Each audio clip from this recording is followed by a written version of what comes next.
want a person to really thank for making Godzilla what it was, or making it basically the pop culture icon that it became, don't look towards Ishiro Honda. Don't look towards Agent Tsuburaya. Don't look towards Tomoyuki Tanaka. But don't get me wrong, they had great influences on it. But I really want you, especially after listening to David Kallett's commentary on Ghidorah the Three-Headed Monster, I want you to look towards one man. And that man was the writer, Shinichi Sekizawa. Now, Sekizawa was the other writer at Toho who worked mainly on the kaiju and tokusatsu genre. He was a joyous, playful man full of life and personality who absolutely loved his job. In fact, that whole mentality of eat, drink, and be merry was Shinichi Sekizawa in a nutshell. And unlike Kimura, who was tampered by the war and his political affiliations, Shinichi Sekizawa kind of strayed away from politics, but he was drafted in the war, and it was actually the war that gave him that personality, that made him realize that life is a very precious thing. Life is something worth living. Life is fun, which is why eat, drink, and be merry, to quote David Kallett. And Shinichi Sekizawa primarily worked with Godzilla films. Unlike Takashi Kimura, the other writer, Sekizawa bounced back and forth between Honda and Fukuda, while Kimura mainly worked with Ishiro Honda. And Ishiro Honda and Jun Fukuda were Toho's two most prominent tokusatsu kaiju directors. Kimura mainly worked with Ishiro Honda. Sekizawa was responsible for arguably the most famous Godzilla films out there besides the original: King Kong vs. Godzilla, Mothra vs. Godzilla, Ghidorah the Three-Headed Monster, Invasion of the Astro Monsters, Godzilla vs. the Sea Monster, Son of Godzilla. He even co-wrote Godzilla vs. Gigan with Takashi Kimura. Yet his films were usually extremely playful and full of color, both literally and metaphorically, with characters and personality. These are fun films.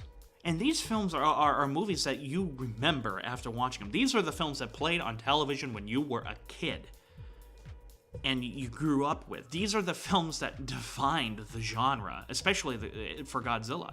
And Sekizawa was responsible for them. You see, Sekizawa played with the idea of intersecting both the human and monster plots. The monsters affect the human characters, and the human characters affect the monsters. Sekizawa played with that. His earlier scripts, he tended to, do the typical Hollywood kind of layout, where the humans are reacting to what the monsters do, which is admittedly what Kimura did, and Kimura did very well in several cases. Sekizawa got bored with that, and instead of complaining and creating a pseudonym like Takashi Kimura did, he decided to make it his own. He decided to play with new things. And here's a few examples. In Mothra vs. Godzilla, the humans bring in Mothra to fight Godzilla, and then they unite Godzilla and Rodan to stop Ghidorah and Ghidorah the Three-Headed Monster. The humans and Son of Godzilla cause the praying mantises to grow gigantic, causing the rest of the film. The monster battle in Ghidorah the Three-Headed Monster, Ghidorah kills Malmus, the assassin, and stops him from killing both Shindo and the princess. Earlier in that film, you have Godzilla and Rodan as they destroy the power lines just in time as they are about to perform the electric shock therapy on Princess Alnau, which saves her life. Again, the monsters affect the human plot, and the human plot affects the monsters. But it goes even further than this. In Mothra vs. Godzilla, the larvae diverge Godzilla so that the human characters can save the teacher and the children trapped in a cave at the climax of the film. In Dokura the Space Monster, admittedly not a very good movie, but the monster ultimately wants what the main bad guys want, the diamonds, and ultimately kills them by crushing them rather comedically. In Godzilla vs. the Sea Monster, to list a movie not directed by Ishiro Honda, in Godzilla vs. the Sea Monster, the humans wake Godzilla to help them escape from the red bamboo. And the list goes on and on. It also helps that Sekizawa was he had a lot more writing credits under his belt than Kimura did. And I think a lot of that had to do with his personality.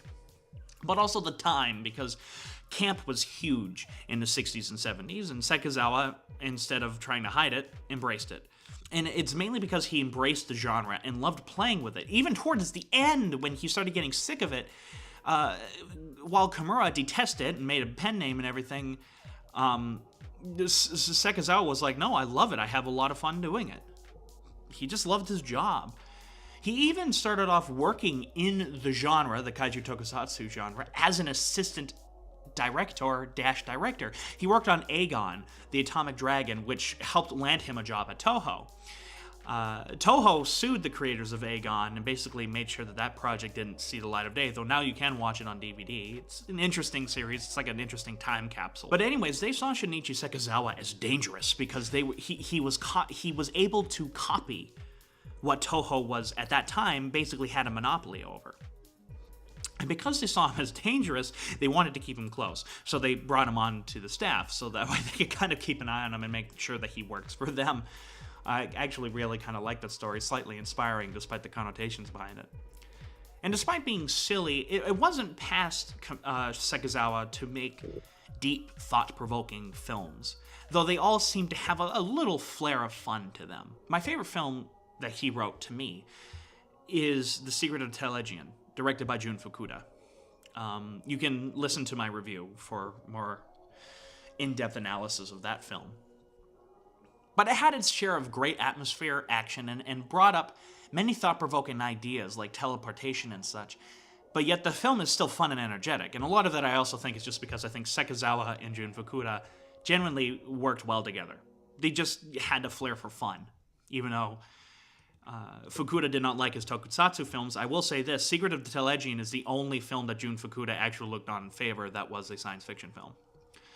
But at the same time, Sekizawa also wrote Atragon, a movie I absolutely adore, and I think most people would think Takashi Kimura wrote it, because it's a very thought-provoking film about nationalism and pride and the sins of the past of World War II and everything like that, especially when it came out in the 1960s, when these type of questions were being asked. And to be honest, I did think Takashi Kimura wrote it until I was shocked to read the script, shocked to read the credits, and I saw that was Shinichi Sekizawa. That script is an amazing blend of lighthearted fun, like The Two Reporters, mixed with a deadly serious threat, like the Mu Empire, and that of Jinguji and the Admiral. In other words, silliness is not all that Sekizawa could do. Atragon proved to me that Sekizawa was more than capable of tackling all sorts of themes and motifs within the genre. In Mothra vs. Godzilla, which is admittedly and deservedly one of the most famous Godzilla films out there, it's just a phenomenal film, the themes of putting aside a personal grudge to help save another country or a group of people is a theme Honda loved to tackle. And Shinichi Sekizawa was the man best suited to do this. While Kimura saw people as bad and the monsters as a result of the tragedy, Sekizawa saw people as good overall, or at least energetic and for us to love. Mothra vs. Godzilla, you have the typical Honda trio, which was perfected by Shinichi Sekizawa, then copied by Kimura, by the way. You have the overly stern older brother-like figure who is the reporter. You have the dumb and foolish but yet warm-hearted photographer. You have the dedicated scientist whose heart opens up to these two people. How can we also forget about the colorful villains of Kumayama and Torihara in Mothra vs. Godzilla? Shinichi Sekizawa was always good with making villains beautifully over the top. You have Nelson from Mothra, one of Sekizawa's greatest scripts, by the way, who literally beats an old man with a cane. Now, that's horrible, but it's so over the top. This is great. And how can we forget the enforcer of the Red Bamboo with his epic eye patch? Or Cesar Romero from Latitude Zero. That's all I need to say about that performance. Son of Godzilla is my favorite example of this. The serious scientist who is no-nonsense, played by a comedian, no less. The overly excited reporter who has to humiliate himself to be allowed to stay with the scientist. You have the angry researcher who just wants to go home. These characters have a life to them that Kimura often never really cared about. These people were fun and energetic, even if they had no real character. And the fact that they were fun and energetic often made up for this. Now let's talk about the dark side of the Godzilla community. Many consider Sekizawa to be the reason for the childishness of Showa Godzilla. And in many ways, he was, though not to the extent that people blame him for. Even if his movies weren't as dark or serious as the earlier days of the genre, it is his films that made most of us Godzilla fans.